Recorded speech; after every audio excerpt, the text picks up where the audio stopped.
Brajavidu Yumnak no Tokrom Laitomsi Kairong Mamang Lekai a sports department da Tabuk Togabani Sam Tabuk Togai PT when physical education teacher when I Samo the Contojam Ramasourcing like from the Cogatem Shun Lekai Oji how the Dental Science Associate Professor.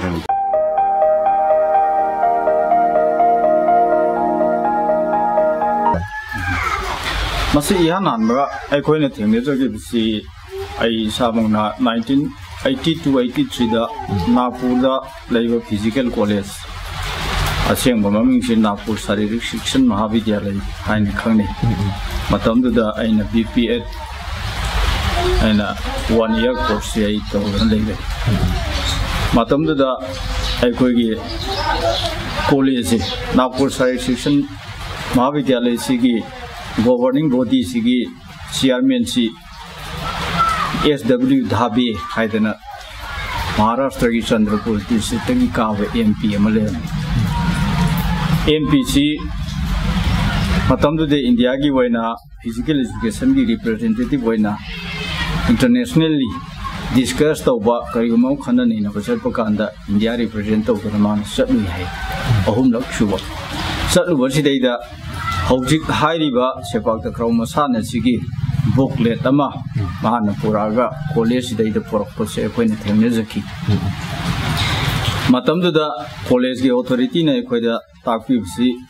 booklet si Ama Kaktung Ivanina Marsida Yauriba Rulen Regulation si Nayum Nayum the Nangi Nangi Ka the Puraga Nangi boy among Semaga how the Loy Shilu. Adugi regulation do not when a digest or Adu Makata with the Kanga with the winner. Kanga Takani, hiding at the minor Taga equation, college the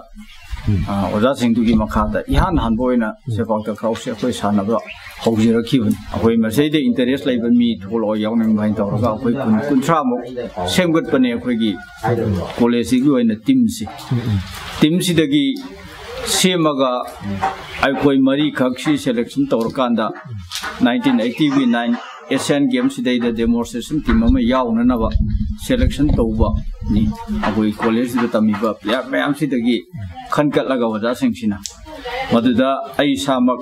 Aduga Aigi Maru Ramesor the Bihar the Gi was in Matam the College the Tamba Pati Hainamaga the Maharashtra the Gi Kabi Hainamaga Aikoi Marisi selection Tawakanda. Otherwise, 9 Asian Game 1982 gi demonstration teams they could yaw on the my yaw. Madam, I show Ziki Napusare Sixama Vizarista. I say BPE na I say a week or something. Sina after 12 class. Matan do the PUC had me. PUC Lurakanda Tamba say a week course ni. Aida Ahamba Fasia Tambagi Matamsi Aida Ati to the company. Ati Tambasida Ozaga Zabaji Givan Siva from the Tenabani. Nana Madugi Tamingegi Peter Manun Ahambagista Ahuba Akway June July Sesani. The gay poison Katang Tami Leraganda November Gi Yodingada October Gi Sashida Kuziki Sapotagogi Warishi Lucky. College the Leva Pigi authority Haitare College authority Chinduna Sapotagogi Kaligumam Masanam Kak Lady Masis Hanachi Karantamu Haidanakoi Tambadegi Koshinchi Jabadune Aine and Matunda Tongamba Matemcha Anim Tamami Mukuju Bipietni Amana Tomba Amana Ranjit Makoyani di Sanab Yakidre Akoyani Toroga Hayu Sanaki Yamungaba Wadi Musley Sandwich Kaino Koi Sugan Kangdab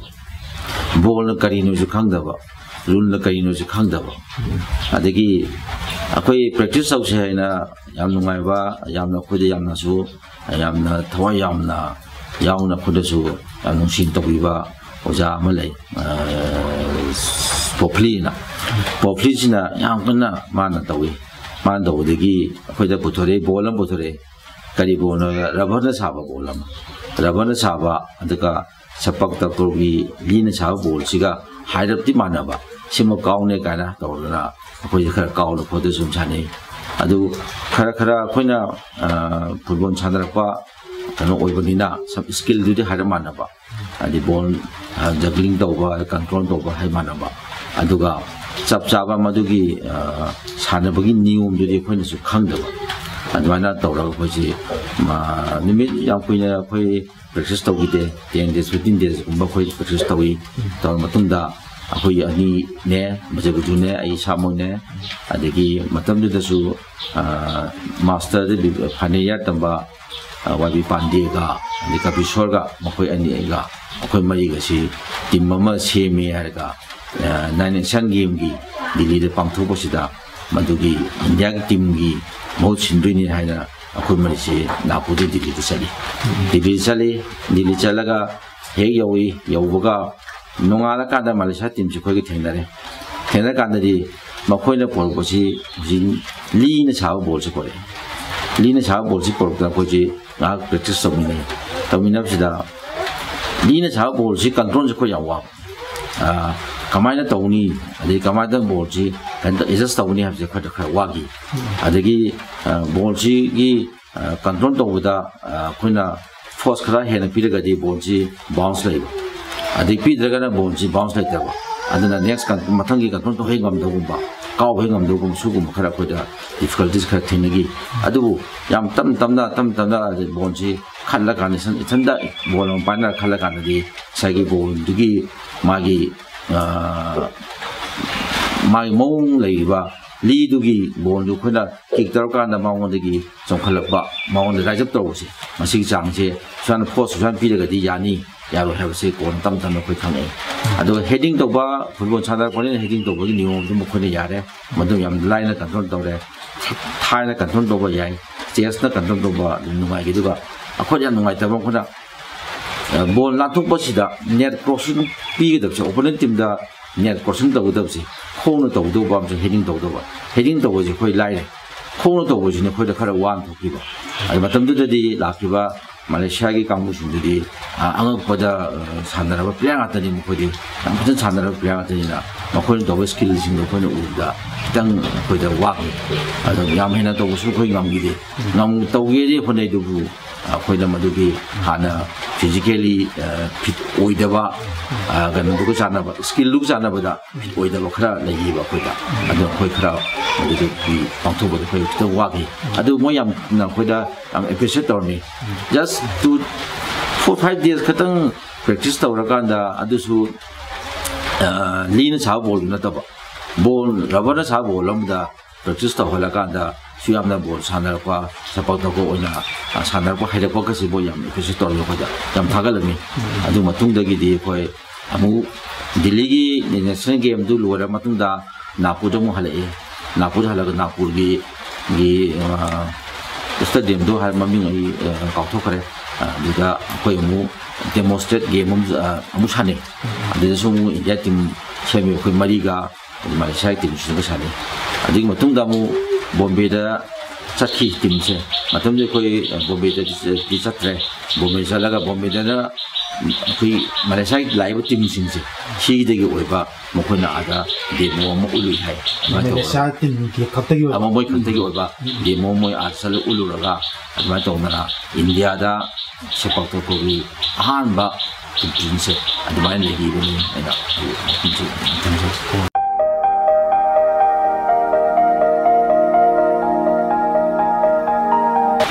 ऐसे हाबा सानाबदा हे खावरपदगी अंगांग ओइनिदगी अखोइगी 4-8 inches काइना अखोइना अंगांग ओइनिदगी foot मरी गे इंची निपान सिगी football tournament सी याम तौनबा मतम अदुदा अदुम सानरे ऐसे मनिंग कोइ stopper back की player Moina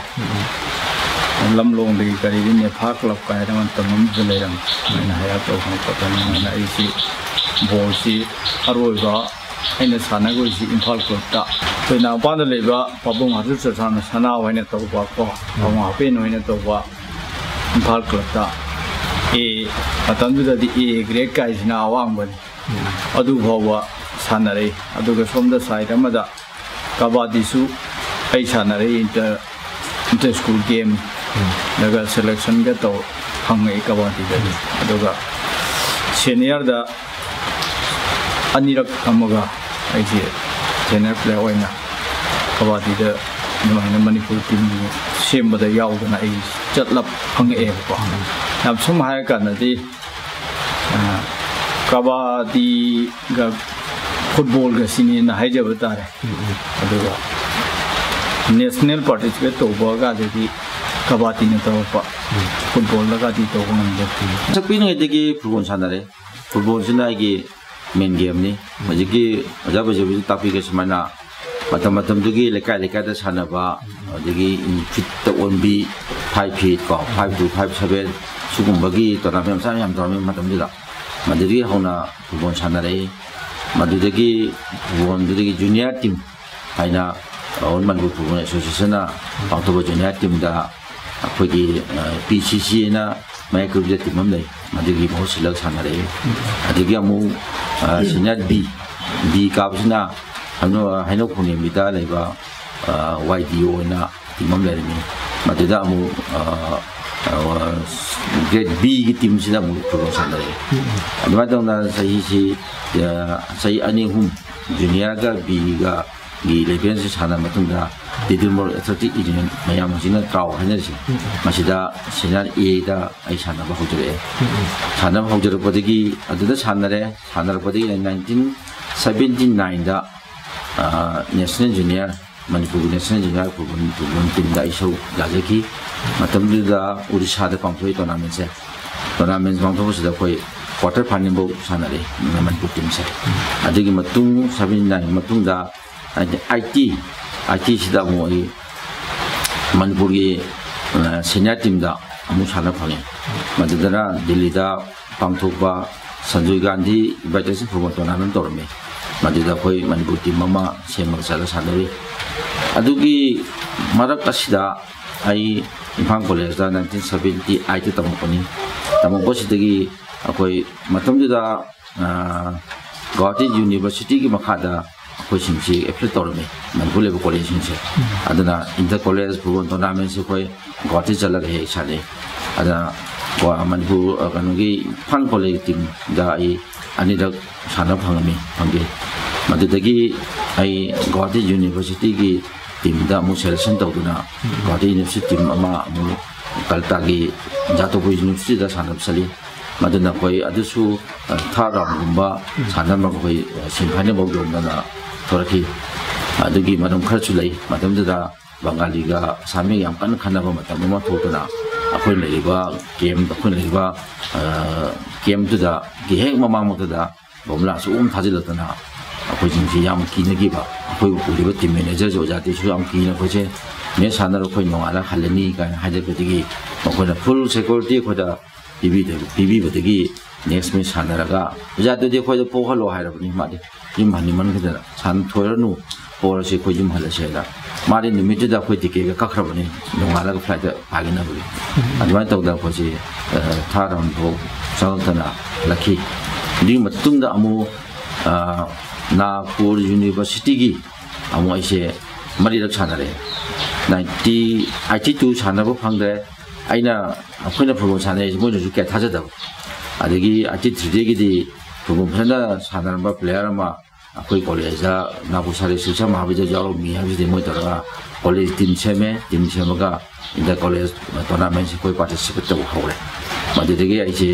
83, 84, 85ꯁꯦ continuously Nagpur ꯌꯨꯅꯤꯚꯔꯁꯤꯇꯤꯒꯤ ꯁꯥꯟꯅꯩ ꯑꯗꯨꯒ 86ꯗ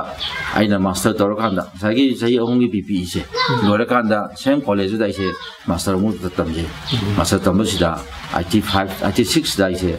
ꯅꯥꯒꯄꯨꯔ ꯌꯨꯅꯤꯚꯔꯁꯤꯇꯤꯒꯤ ꯀꯦꯞꯇꯦꯟ ꯑꯣꯏꯅ ꯑꯃꯨꯛ ꯄꯥꯔꯇꯤꯁꯤꯄꯦꯠ ꯇꯧꯏ ꯑꯁꯨꯃꯥꯏꯅ ꯐꯨꯠꯕꯣꯜꯒꯤ ꯁꯥꯟꯅꯔꯛꯄꯗꯨꯅ ꯃꯔꯝ ꯑꯣꯏꯔꯒ ꯍꯧꯖꯤꯛꯀꯤ ꯁꯦꯄꯥꯛ ꯇꯀ꯭ꯔꯧꯗ ꯌꯥꯎꯔꯤꯕ ꯁ꯭ꯀꯤꯜ ꯈꯨꯗꯤꯡꯃꯛꯁꯤꯡꯁꯦ ꯐꯨꯠꯕꯣꯜ ꯌꯥꯝ ꯃꯥꯟꯅꯕ ꯂꯣꯏꯅ ꯃꯥꯟꯅꯩ ꯕꯣꯜ ꯀꯤꯛꯀꯤꯡ ꯃꯥꯟꯅꯩ ꯀꯟꯇ꯭ꯔꯣꯜ ꯃꯥꯟꯅꯩ ꯂꯣꯏ ꯃꯥꯟꯅꯩ ꯑꯃꯈꯛ ꯌꯥꯎꯏ ꯃꯉꯣꯟꯗ ꯁꯃꯔꯁꯣꯜ ꯀꯤꯛ ꯍꯧꯖꯤꯛ ꯑꯩꯈꯣꯏꯅ ꯁꯃꯔꯁꯣꯜ ꯀꯤꯛꯇꯤ ꯍꯥꯏꯔꯦ ꯑꯗꯨꯕꯨ ꯆꯞ ꯆꯥꯕ ꯁꯦꯄꯥꯛ ꯇꯀ꯭ꯔꯧꯒꯤ ꯇꯥꯞꯗ ꯃꯗꯨꯒꯤꯗꯨ ꯀꯔꯤ ꯍꯥꯏꯕꯅꯣꯗ ꯑꯩ ꯃꯗꯨꯃ ꯑꯩꯉꯣꯟꯗ ꯅꯣꯂꯦꯖ ꯂꯩꯖꯗ꯭ꯔꯦ ꯃꯗꯨꯃ ꯈꯛꯇꯅꯤ ꯑꯩꯈꯣꯏꯅ ꯋꯥꯔꯤꯁꯦ ꯃꯗꯨꯒꯤ ꯄꯣꯠꯁꯨ ꯍꯧꯖꯤꯛꯇꯤ ꯍꯥꯏꯔꯤꯕ ꯀꯤꯛꯇꯣ ꯃꯅꯤꯄꯨꯔꯒꯤ Sipato players yang lain gitu kau madu nanya kau na champion he woi ngami sih madu skill tu mak kau deh hendak adu kata bak sing degi madu meh madu nanya kau ngami sih atau beste tu players madu ngam dah ba adu mak kau dah tu control jam wali mo adu ka skill kau ni madu kau loi hen mani adu ki pot maga ani tu ki type si tahu nak jam ni lesson jam lain dah kau nani sih coordination jam lain dah ba kicking heading dari kasih loy dalam football loy mana bani siam skills. Aduga jika somersault kick adu kita ni kau awat pop kap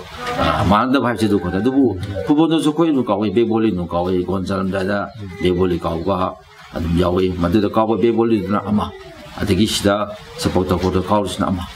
hak jam je mata dah jangkau kick tu orang amu landing tu kau dah kau nom tahu tu ni juga football tu orang macam dah kau yang tahu macam dah di jangkau ka kau raga macam ni dong, nangan dong tay, pilih tu, ada kena berkera, ada kau beli ba, ada kau tadi mesti cepat tu ba. Ayam ba skill kau tu macam mana ni kena football, ada nane kau na masih football di game sih kau na, yang lain kau na.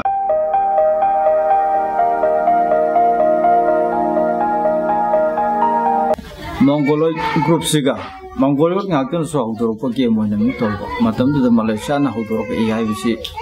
Adum macam tu dah live kamu tu Malaysia ni lihat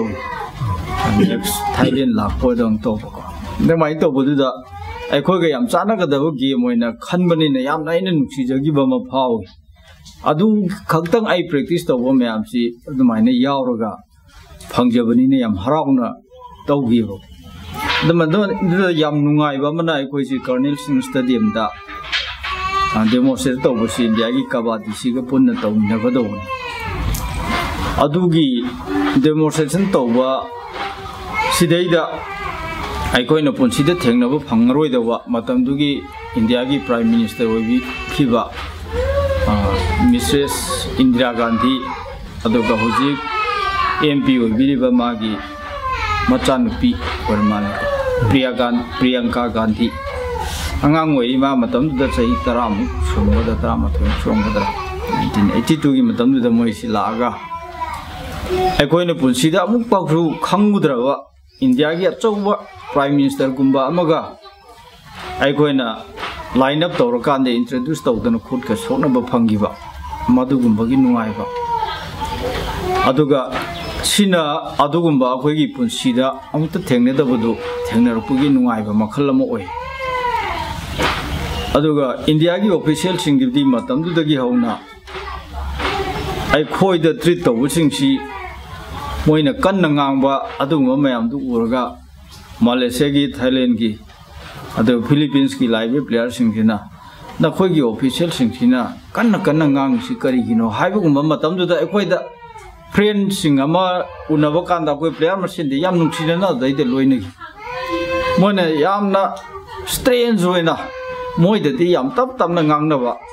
Discipline yang keep to what maintain to what to mind lap. Although I quay Matam to the Harigati, discipline maintain to the Barahari, I quay Adum to win a country. Other officials in the language though, Kitan Kolja, Horo, Kanang with it. Live players in the Kitan, Okoy the Chana, the Bugum, Udi, Equina Matam to the Pangjagi, Maduni. Aduga Chana Bagi, Matam to the Equay. I know when he hate Adumakoi, I quay see in Girakanda. I quite a hate to Kalakanda. I quite a coin the support or I quite Hana given him. Yam Nungai, do Matam to the Queen Hanavakan, the Ramis or a queenie Timama the Puli Malasa, Leara Makaka. I quite demonstration Kutoshivova. I will put Okusi. Again, my young Mazani, Biswas, sorry, Pandi Amadi, Kabisor, Moy Maraktomalasan, Machama Yaholi. So my dog my team is Niga Malaysia Machamga, Mayang Masa Niga Malaysia Machamga. Other my dog I quit his son. Matuda I quit any Yawu team do not Adam Kaki. The Malaysia Machin to the Yauri by Quay Mapung and Masing Yam, but him see the Maquena, I quit makeup तो मेंखत पीबा हाइबा तारे मपुंग ओइबा role दी याउरिबा अखोय अनि न सुम साना हनबगी मोंग दिनि मै सानाबस सानाबगी सुमाइना लैखरबा कांदा नुमितुगी 23rd सिगी December 23rd 1982 सिगी नुंदांगदा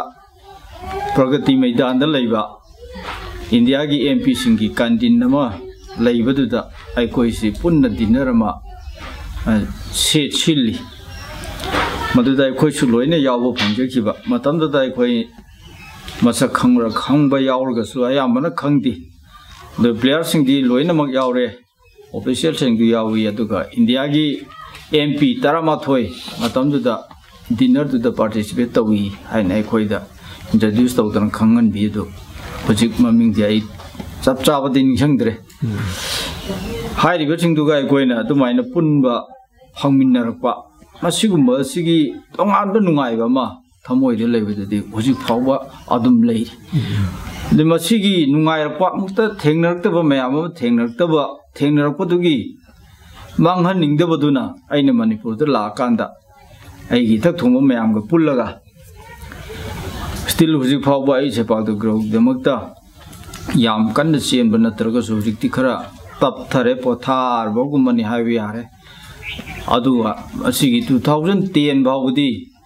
1982-83 अदाइदगिना 2010 भावबुदी मणिपुरदे सेपाकता क्रॉक ख्रौखनब होनबदा यामना मरुओइना लौबुरिबा मिसिंगदगी मरकता आइसु अमनि हाइबसे आई हाइजेनिंग सी फावबनि हजिक फावबदा एंगोंदा लेजरिबा अहामा हौदोपगी सिदा कोई team खुदिमक demonstration game से लापा मपान की फॉरेन टीम खुदिमक ने कोई खुदिमक लोई लाइन अप तोय मतंग सुम इंट्रोडक्शन सुम तौ लाई इंडिया कांटिना देगी अखोय की मपा योर कांदा जब जब कोई पानी लेब कांदा अखोय जो इंडिया रहा मरमदि मोय सागी लेपिबा मलेशिया की कांगू सिंग देगी इंडोनेशिया को फिलीपींस अखोय सब लोई मानबा सिदा दे अखोय जो मतमदुदादी हजांग तबा तबारे मिना लोइना ngor देगी सब मसक मानगी बिसरबो नो इंडिया नो चाराना हंगमे मारा अखोयना लेबिदुदी इंडिया नेना इंडिया की मरकते इंडिया ऑफिशियल मरकते लेबिन सिंगल लाइन लेबिसे सोलाका यामदगी मलेशिया टीम लेबे मतंग लेबे देगी इंडिया इंडोनेशिया फिलीपींस मतंग लेबे अदगी लेबो कांदा टीम प्लेयर सिंगी लेब मकोक्सिदा टीम दुगी ऑफिशियल सिंग लेबे ऑफिशियल सिंग ला अखोयगी RS दाका लेबे अदगी सलीम बेग लेबे मोइनी लेबे मोइनी हे मतुंगसिदा ओजागा इबानी लेबे अदगी कनवा अखोयगी अतोबा प्लेयर्स लेबे सी लापोदनी अखोयना अखोयदसु नोय नेम चारा हंगमिजे इजिदा